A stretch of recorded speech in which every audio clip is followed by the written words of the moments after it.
প্রিয় শিক্ষার্থী, তোমাদের পাঠ্য বইয়ের দুইটি কবিতা হচ্ছে সংলাপধর্মী কবিতা।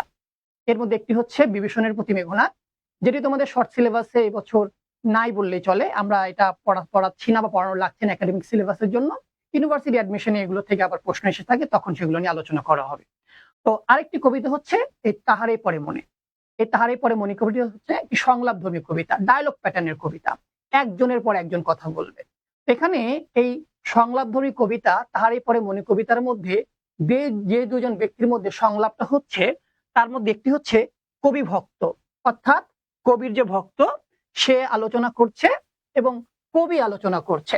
তাদের যে কথোপকথন সংলাপ, তাকেই মূলত আমরা তাহারে পরে মনে কবিতায় আলোচনা করব। এজন্য আমি বলেছি তাহারে পরে মনে কবিতাটি হচ্ছে একটি সংলাপধর্মী কবিতা। এটি কিন্তু পরীক্ষায় এমসিকিউ আকারে আসার জন্য খুব গুরুত্বপূর্ণ একটি নোটস, তোমরা সংগ্রহ করে নিতে পারো। তাহারে পরে মনে কবিতা হচ্ছে সংলাপধর্মী কবিতা।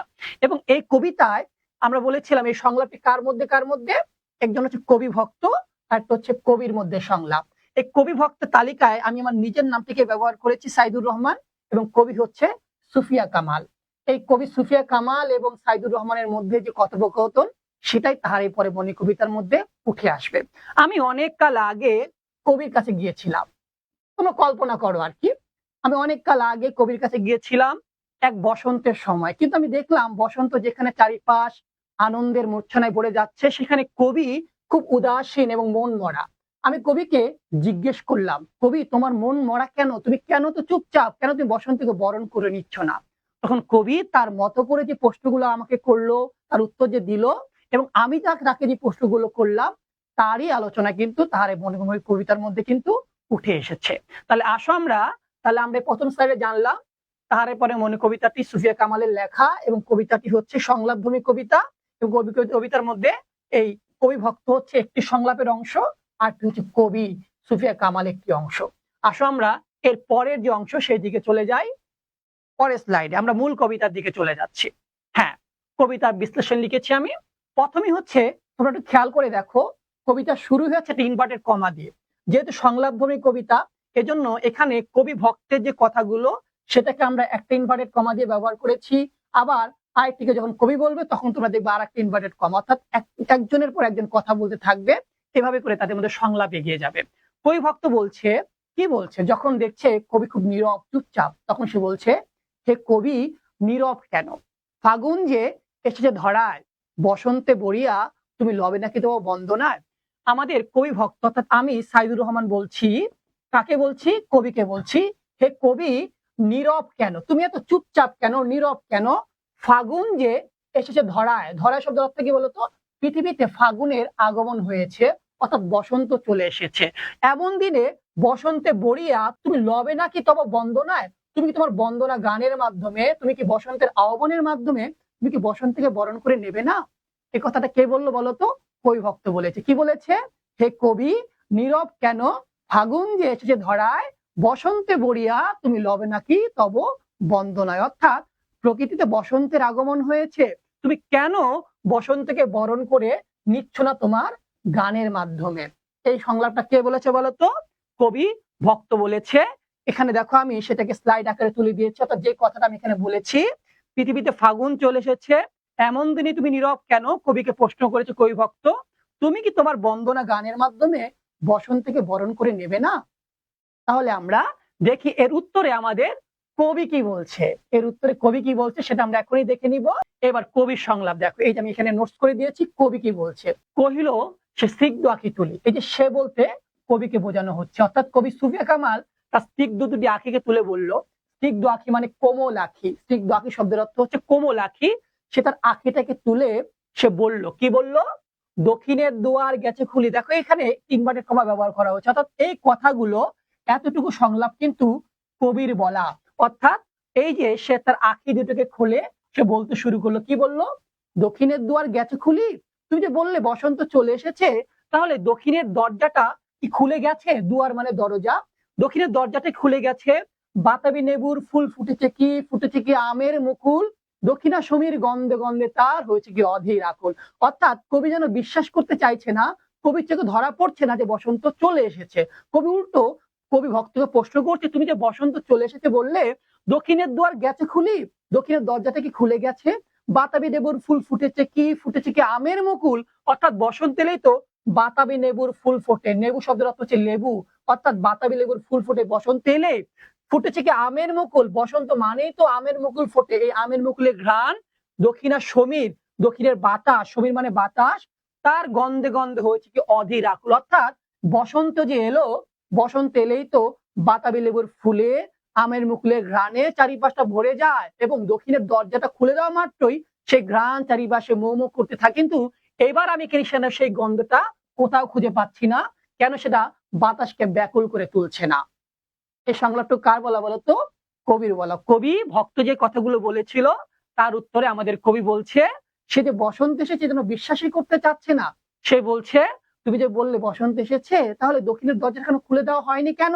এখন আমের মুকুলে ঘ্রাণ, বাতাসের ঘ্রাণে চারিপাশটা ভরে ওঠেনি, তুমি আমাকে সেই প্রশ্নের উত্তরটা দাও। অর্থাৎ এখানে মূলত কবির যে উদাসীনতা সেটা কিন্তু এখানে আমরা দেখতে পাচ্ছি ফুটে উঠেছে। অর্থাৎ বসন্তের প্রতি কবি এত বেশি উদাসীন যে বসন্তের যে আগমন, এই আমের মুকুল ফুটলো কিনা, বাতাবি লেবুর ঘ্রাণ চারপাশে ভরে গেল কিনা, সেটা কবির চোখে যেন ধরা পড়ছে না।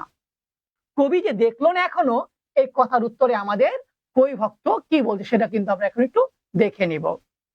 আসো, হ্যাঁ, কবি ভক্ত অর্থাৎ আবার সাইদুর রহমান তার কথাগুলো বলছে। কি বলছে দেখো, আবার ইনভার্টেড কমা ব্যবহার করা হয়েছে, তার মানে এই কথাগুলো আমার কিভাবে আসলো? কবি ভক্ত কি বলছে, এখনো দেখোনি তুমি? খুব অবাক হয়ে গেলাম আমি, কারণ বসন্তর আগমন তো এভাবে করে দেখানোর বিষয় নয়, তো সবাই দেখতে পাবে, তাই নয় কি? তাহলে এখনো দেখোনি তুমি, খুব অবাক হয়ে গেছি আমি। এখনো দেখোনি তুমি, কহিলাম মানে বললাম। কেন কবি আজ এত উন্মনা? তুমি, উন্মনা শব্দের অর্থ হচ্ছে উদাসীন, তুমি আজকে এত উদাসীন কেন, এত চুপচাপ কেন, মন মরা কেন? কোথা তব নব পুষ্প সাজ, তব মানে হচ্ছে তোমার, তোমার নতুন ফুলের শ্বাসটা কোথায়? নব মানে হচ্ছে নতুন। এই যে বসন্ত যে এলো, নতুন নতুন ফুল ফুটলো, সেই ফুলের শ্বাস তুমি কেন গ্রহণ করলে না? কোথায় তোমার নব পুষ্প সাজ? অর্থাৎ আমাদের কবি ভক্ত কিছুটা অবাক হয়ে তাকে প্রশ্ন করলো, বসন্তের আগমন হয়েছে আর এটা তোমার চোখে এখনো ধরা পড়েনি, এটা কিভাবে সম্ভব? তুমি কেন এই বসন্তের দিনে তুমি এত উদাসীন? তুমি কেন বসন্তের ফুল মানে পুষ্পের শ্বাস তুমি গ্রহণ করনি? এই কথাগুলো কিন্তু আমাদের কবি ভক্তের বলা। এরপরে দেখি আমরা এর উত্তরে আমাদের কবি কি বলছে। কবি কি বলছে একটু খেয়াল করি আমরা। কবি তার উত্তরে বলতে শুরু করেছে, কি বলছে বলতো? কহিল সে, এই যে সে মানে কিন্তু কবি, তাই না? কহিল সে সুদূরে চাহিয়া, তো দূরের দিকে তাকিয়ে আনমনা একটা ভাব নিয়ে এসে বলল, অলোকের পাথার বাহিয়া। অলোক মানে হচ্ছে দৃষ্টির অগোচরে, যেখানে আর চোখ যায় না, আমাদের দৃষ্টি শেষ হয়ে গেছে। অলোকের পাথার মানে সমুদ্র, বাহিয়া মানে বেয়ে বেয়ে। অলোকের পাথার বাহিয়া, সমুদ্রের ওই ওপার থেকে যেখানে আর চোখ যায় না, অলোকের পাথার বাহিয়া তরি তার এসেছে কি? এই তার মানে হচ্ছে বসন্তের, তার মানে কি বলতো? বসন্তের। অলোকের পাথার বাহিয়া তরি তার এসেছে কি? অর্থাৎ বসন্তের নৌকাটা এসেছে কি? বেজেছে কি আগমনীর গান। অর্থাৎ বসন্ত এলেই তো প্রতিবার বসন্তের আগমনী গান গাওয়া হয়, সে আগমনী গানটা কি বেজেছে কোথাও? দেখেছি কি সে আমারে, সে কি আমাকে ডাকছে কিনা? অর্থাৎ বসন্ত আমাকে ডাকছে কিনা শুনি নাই, আমি রাখিনি সন্ধান। অর্থাৎ প্রতিবার বসন্ত এলেই তো বসন্ত চারিপাশে একদম ভরে যায়, আমার আঙিনায় যেন সে চলে আসে, তার নৌকাটা যেন আমার ঘাটে বাঁধা থাকে। কিন্তু এইবার কেন আমি সেই গানগুলো শুনতে পেলাম না, বসন্তের গান? কেন আমি তার নৌকাটাকে দেখতে পেলাম না? দেখেছি কি সে আমারে, সে আমাকে ডাকছে কিনা শুনিনি, আমি রাখিনি সন্ধান। অর্থাৎ বসন্তের প্রতি কবি এবার কেন যেন একটা তীব্র উদাসীনতা লক্ষ্য করছি আমরা, তাই না? এবং খেয়াল করে দেখো, সে বলছে সেও তাকে ডাকে নাই, এবং বসন্তটাকে ডাকছে কিনা সে সেটা শুনতে পায় নাই, এবং তার কোনো সন্ধানও সেবার রাখে নাই। অর্থাৎ বসন্ত কোথা দিয়ে এলো, কোথায় যাচ্ছে, এই নিয়ে কবি যেন কোনো মাথা ব্যথায় নেই। তার মানে কবির মনে কিন্তু একটা তীব্র কষ্ট কিন্তু বিরাজ করছে। সেটা কোথায়, সেটা একদম আমরা শেষ লাইনে গিয়ে জানতে পারবো। এটা থ্রিলার ধর্মী একটা কবিতা, একদম শেষে গিয়ে আমরা সাসপেন্সটা বুঝতে পারবো। এর আগে আমরা দেখছি শুধু কবি এবং কবি ভক্তের মধ্যে সংলাপে কিন্তু চলে যাচ্ছে। তাইলে আসো আমরা দেখি কবির যে কথাগুলো বলা হলো সেটাকে আমি নোটস করে দিয়েছি। কবি বসন্তের আগমনের ব্যাপারে সন্দিহান, তার কোনো বসন্তের উল্টা জিজ্ঞেস করছে কি, দূর সমুদ্রের বেয়ে বসন্তের নৌকাটা এসেছে কিনা, বসন্তের আগমনী গান বেজেছে কিনা। কবিকে বসন্ত ডেকেছে তার ভক্তের কাছে জানতে চেয়েছে, বসন্ত ডেকেছে কিনা তা কবি শুনতে পাননি, এবং কবি বলেছেন তার বসন্তের প্রতি কোনো আগ্রহ নেই, তিনি তার কোনো খোঁজ খবর রাখেননি। তাহলে আমরা এই কথাগুলো কিন্তু এখানে দেখতে পাচ্ছি। এরপরে দেখি এই যে বসন্তের প্রতি কবি যে একটা তীব্র বিমুখতা দেখতে পেলাম আমরা, এই পরিপ্রেক্ষিতে আমাদের কবি ভক্ত কি বলে আমরা সব পরের স্লাইডটি দেখতে পাই। কি দেখবো আমরা? কবি ভক্ত অর্থাৎ সাইদুর রহমান আবারও বলছে, কি বলছে দেখো, কহিলাম মানে বললাম।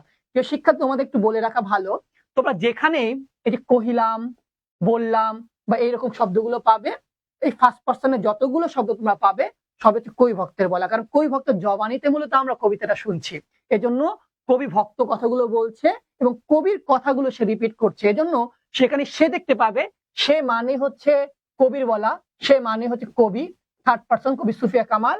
আর আমরা যখনই দেখবো কহিলাম বললাম মানে ফার্স্ট পার্সন আসছে, তখন সেটা কি বলতো, কবি ভক্তের বলা। তাহলে আসো আমরা একটু খেয়াল করি কবি ভক্ত কি বলছিল। কবি ভক্ত বলছিল কহিলাম মানে বললাম, কি বললাম, ওগো কবি, তাকে ডাক দিয়ে বললাম ওগো কবি, রচিয়া লহনাজ গীতি, রচিয়া মানে হচ্ছে রচনা করো, কি করো, লহ মানে নাও, রচিয়া লহনাজ গীতি, গীতি মানে গান, কবি আজকের এই বসন্ত দিনে তুমি একটা গান রচনা করো, বসন্ত বন্দনা, বসন্তের কথা, বসন্তের গান, তব মানে তোমার কণ্ঠে শুনি, তোমার গলায় বসন্তের গান শুনবো, এ মোর মিনতি। মিনতি মানে কি বলতো, মিনতি মানে হচ্ছে অনুরোধ, অর্থাৎ বসন্তের গান আমি তোমার গলায় শুনবো, তুমি একটা গান রচনা করো, সেই গান তুমি গাও, তোমার গানটা আমি বসন্তের গানটা শুনবো তোমার গলায়, এ মোর মিনতি। তাহলে আমরা দেখলাম কিন্তু কবি ভক্ত কিন্তু খুব উদাত্ত ভাবে কবির কাছে প্রার্থনা করছে যে সে কবির কাছে একটি গান শুনতে চায়, এই গান রচনা করে কবি যেন সেই গানটি গায়, এটা হচ্ছে কবি ভক্তের এই বসন্তে তার কাছে একটি অনুরোধ বা হচ্ছে রিকোয়েস্ট। এরপরে আসো আমরা দেখি এই কবির অনুরোধ কি, কবি ভক্তের অনুরোধ কি কবি রাখবে কিনা, সেটা আমরা তার পরের চরণে দেখতে পাবো। কি দেখছি আমরা, কবি বলতে শুরু করেছে, কি বলছে, কহিল সে মৃদু মধু স্বরে, হ্যাঁ তাকে যে গানের অনুরোধ করা হয়েছে সে একদম ঝাড়িয়ে তাকে উড়াই দিল না, একদম কর্কশ গলায় বললো না, সে বললো কহিল সে, এই সে মানে আমরা কি বলেছিলাম তোমাদের কি মনে আছে, থার্ড পার্সন মানে কবি, তাই তো, কবি সুফিয়া কামাল বললো কহিল সে, হ্যাঁ কি বললো, মৃদু মধু স্বরে, নরম গলায় বললো, একটু নরম গলায় বললো, আস্ত করে বললো, নাই হলো না হোক এবারে, দেখো আবার ইনভার্টেড কমা, তাই তো, কবির হুবহু কথাগুলো আমরা পাচ্ছি, নাই হলো না হোক এবারে, অর্থাৎ প্রতিবার তো গানটা হয়, এইবার বসন্ত নালে গানটা নাই হোক, কেন কি হয়েছে, আমারে গাইতে গান, আমারে গাইতে গান, আমার গানের জন্য বসন্ত আনিতে বড়িয়া, আমি যে বসন্তকে বরণ করার জন্য গান গাইবো, রহিনী মানে কি অপেক্ষা করেনি, কি অপেক্ষা করেনি বলতো, বসন্ত এবারে অপেক্ষা করেনি, অর্থাৎ আমি যে বসন্তকে গান গায়া অভ্যর্থনা জানাবো, আগমন জানাবো, সেই অপেক্ষা তো আমাদের জন্য, আমার জন্য বসন্ত করেনি, মানে অপেক্ষা করেনি, সে ভুলিনি তো, সে তো আসতে ভুল করে নাই, এসেছে ফাগুন সরিয়া, সরিয়া শব্দের অর্থ হচ্ছে অনুসরণ করে, অর্থাৎ ফাগুনের মাধ্যমে, তোমরা বলো তো বসন্ত হচ্ছে একটা ঋতু আর ফাগুন হচ্ছে কি একটি মাসের নাম, অর্থাৎ ফাগুন কিন্তু বসন্তের প্রথম মাস, অর্থাৎ ফাগুনের মধ্য দিয়ে ফাগুনকে অনুসরণ করে বসন্ত অলরেডি চলে এসেছে, তার মানে তুমি যে বসন্তের কথা আমাকে বলছো আমি তাকে বরণ করার জন্য গান গাইবো, সে তো অলরেডি ফাগুন হয়ে ফাগুনকে অনুসরণ করে সে তো অলরেডি প্রকৃতির মধ্যে চলে এসেছে, তাহলে আমি কেন তার জন্য গান গাইতে যাব। তুমি কাউকে ডাকবে তারপরে সে আসবে, তুমি সেটা আশা করো, কিন্তু তোমার ডাকার আগেই নাকি সে চলে এসেছে, তাহলে তুমি বলবে না অভিমান করে যে আমি কেন তাহলে তাকে ডাকতে যাব। ঠিক এই অভিমানটুকু কিন্তু আমরা কবির গলায় দেখতে পেলাম, কবি বলতে চাচ্ছে বসন্তকে আমাকে না জানিয়েই তো প্রকৃতির মধ্যে চলে এসে, তাহলে আমি কেন বসন্তকে ডাকার জন্য অনুরোধ করব, তার জন্য গান রচনা করবো, তার জন্য গান গাইবো, এবার নাহলে সেই গানটা নাই হোক। এরপরে প্রিয় শিক্ষার্থী দেখো কবি কিছুটা অভিমান করে মধুর স্বরে বলল, আমি না হয় এবার গান নাই গাইলাম, তাতে কি যায় আসে বলো, বসন্তর আগমনের গান গাইবো, তার অপেক্ষা বসন্ত তো আমার জন্য করেনি, সে আসতে তো ভুল করেনি, সে ফাগুন অনুসরণ করে সে যথারীতি চলেও এসেছে, তাহলে আমি তার জন্য কোনো গান রচনা করতে পারবো না। এরপরে আসো দেখি আমরা এর পরের চরণে কি বলা হচ্ছে, একটু খেয়াল করি আমরা, মজার একটি কবিতা, চমৎকার একটি কবিতা, কবি ভক্তের কথা আমরা দেখতে পাচ্ছি, পরের লাইনে কি দেখা যাচ্ছে, কহিলাম অর্থাৎ বললাম, ওগো কবি অভিমান করেছে কি তাই, বসন্ত তোমাকে না জানিয়ে প্রকৃতির মধ্যে চলে এলো ফাগুনের মাধ্যমে, এই জন্য কি তুমি অভিমান করেছো, তোমার কি মন খারাপ এই জন্যই, তুমি এই জন্য কি চুপচাপ বসে আছো, যদিও এসেছে, যদিও বসন্তের আগমন হয়েছে, তবু তুমি তার এক করিলে বৃথায়, যদিও বসন্ত এসেছে তারপর তুমি যে বসন্তকে তুমি যে বরণ করে নিলে না, তারপর তুমি যে অবহেলার ভাব দেখালে, এই জন্য বসন্তের আগমনটা বৃথা হয়েছে, অর্থাৎ বসন্ত যদিও এসেছে, তোমার যে মন খারাপ, তোমার যে উদাসীনতা, বসন্তকে তুমি বরণ করে নিচ্ছ না, এজন্য বসন্তের আগমনটা ব্যর্থ হয়েছে, ভুল হয়ে গেছে, অর্থাৎ বসন্ত এলেও সে আবেদন পূর্বে রাখতে পারে নাই, তার আগমন বৃথা হয়েছে। দেখো এখানে আমি সেই কথাই বলেছি। কবি ভক্ত জিজ্ঞেস করলেন বসন্তের আগমনে কবি অভিমান করেছে কিনা। কবি ভক্ত কবিকে এও বলেছে বসন্ত যদিও এসেছে তবুও কবির যে বসন্তের প্রতি অনীহা বা অনাগ্রহ তাতে এই বসন্তের আগমনটা ব্যর্থ হয়ে যাচ্ছে। দেখো অর্থাৎ কবির দিকে একটু কেমন বলতো, একটু অভিমানের সুরে আমাদের কবি ভক্ত বললো তুমি কেন বসন্তকে বরণ করে নিচ্ছ না, বসন্ত তো তোমার কারণেই বৃথা হয়ে যাচ্ছে। এরপরে দেখো কি বলা হচ্ছে, কবি তার এই অভিমানটাকে অর্থাৎ যে অভিযোগটা করা হলো, কবি ভক্ত বললো যে তোমার কারণে কিন্তু বসন্ত বৃথা যাচ্ছে, তখন আমাদের কবি দেখো কি বলছে, কবি বলছে কহিল সে পরম হেলায় অবহেলার চিত্তে সে বলল, অবহেলা নিয়ে সে বলল। কেন অবহেলা নিয়ে বললো, কারণ তার এই কথাটা ভালো লাগেনি, কেন মানতে ইচ্ছা করছে না। সে বলল বৃথা কেন ফাগুন বেলায়, তুমি যে বললে ফাগুন নাকি আমার কারণে বৃথা গেছে, কোথা দিয়ে ফাগুন বৃথা গেছে, বৃথা কেন ফাগুন বেলায়, ফাগুন কি করে বৃথা গেল, ফাগুন কখনো বৃথা যায়নি। ফুল কি ফোটেনি শাখে, গাছের শাখা শাখে ফুল ফোটে নাই। পুষ্পারতি লবণী কি ঋতুর রাজন, পুষ্পারতি নাকি ফুলের অভ্যর্থনায়, লবণী মানে কি লাভ করেনি ঋতুর রাজন, ঋতুর রাজন মানে হচ্ছে বসন্ত, অর্থাৎ ঋতুরাজ বসন্ত কি ফুলে ফুলে ভরে ওঠে নাই। মাধবী কুড়ির বুকে গন্ধ নাহি, মাধবী কুড়ি মাধবী একটা ফুলের নাম, মাধবীর কুড়িতে কি গন্ধ নাই, তার বুকে গন্ধ নাই।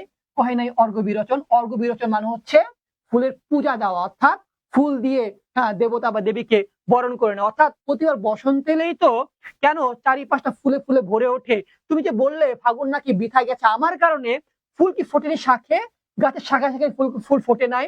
পুষ্পালবী রবে কি ঋতুর রাজন, অর্থাৎ ফুলের ঋতু রাজা বসন্ত কি ফুলের অভ্যর্থনা লাভ করেনি।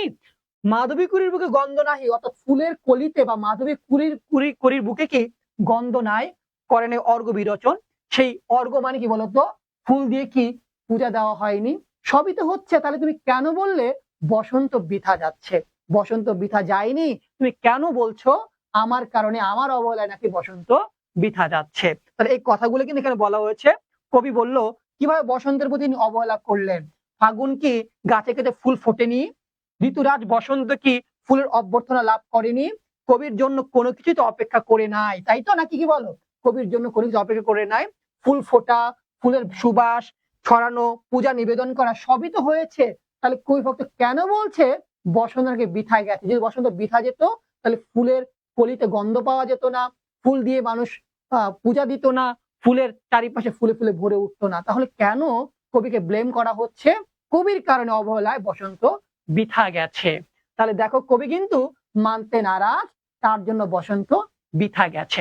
এরপরে দেখি আমরা কবি ভক্ত এর উত্তরে কি বলছে, কি বলছে কবি ভক্ত আবারও বলছে, দেখো ইনভার্টেড কমা, হোক যা হয়েছে বাদ দাও, হোক তবু বসন্তের প্রতি কেন এই তীব্র বিমুখতা, বিমুখতা শব্দের অর্থ হচ্ছে অপছন্দ, এড়িয়ে যাওয়া।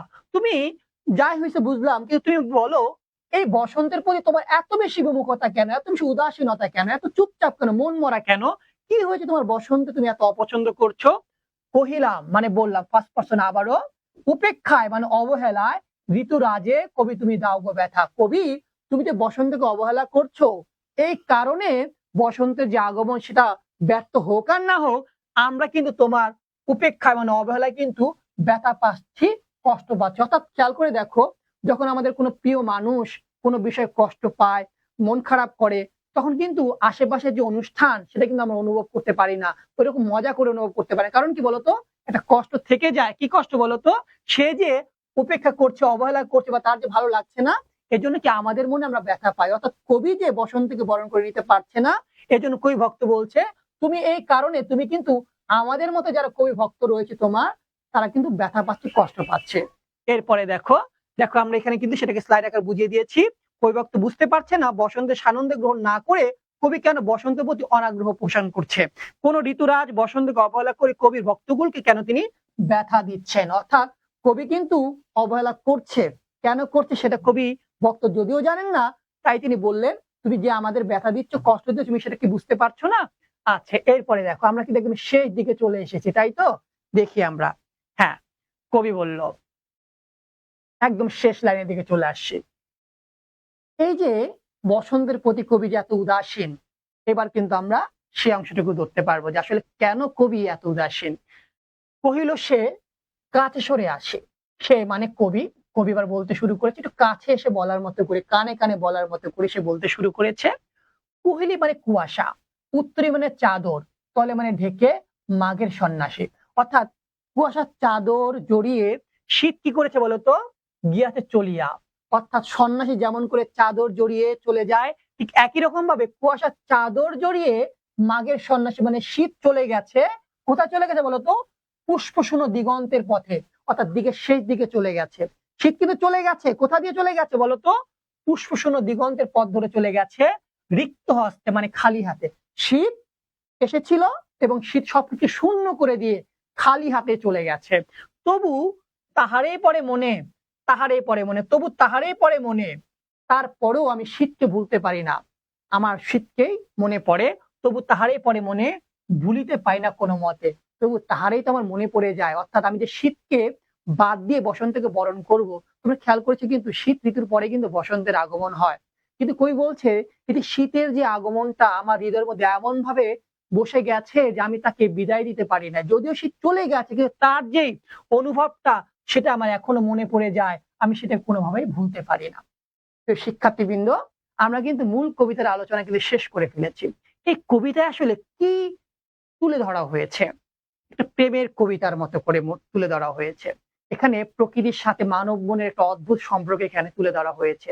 আসলে মূল ব্যাপারটা হচ্ছে কবি সুফিয়া কামালের স্বামী সৈয়দ নেহাল হোসেন, সৈয়দ নেহাল হোসেনের অকাল মৃত্যুতে কবির মন অর্থাৎ সুফিয়া কামালের মন একদম বিরহ বেদনায় কিন্তু ভরে গেছে। এই যে বিরহ বেদনা যে ভরে গেছে, এই কবির স্বামীর যে মৃত্যু, সেই স্বামীর মৃত্যুকে কবি কোনোভাবেই গ্রহণ করতে পারছেন না। কবির মন শূন্যতায় ভরে গেছে। এই কারণে কবিকে যতবারই বলা হচ্ছে না কেন বসন্তকে বরণ করে নাও, আনন্দকে বরণ করে নাও, অথবা নতুন ভাবে নিজের জীবনটাকে সাজাও, তখন কবি কতবারই বলছে তারই মনে পড়ে যায়। অর্থাৎ শীতকে যেমন করে ভুলে গিয়ে বসন্তকে বরণ করে নিতে পারছেন না কবি এই লাইনে, ঠিক একই রকম কবি বলছে তার স্বামীর যে বিরহ ব্যথা বা তার স্বামীর যে চলে যাওয়া, সে চলে যায় কোনোভাবে কবি মেনে নিতে পারছেন না। তাকেই তার বারবার মনে পড়ে যাচ্ছে, যার কারণে কবি কোনোভাবে আর নতুন করে কোনো কিছু করতে পারছেন না, জীবনটাকে উপভোগ করতে পারছেন না, আনন্দের মধ্যে নিজেকে ছড়িয়ে দিতে পারছেন না। প্রিয় শিক্ষার্থী, তাহারে পরে মনে কবিতা একটি চমৎকার কবিতা। এটি আমার পছন্দের একটি কবিতার অংশ। তো আমি আশা করছি তোমাদের এই আজকের এই ক্লাসটিতে অর্থাৎ হচ্ছে তাহারে পরে মনে কবিতার একদম ধরে ধরে আমরা বোঝাতে পেরেছি।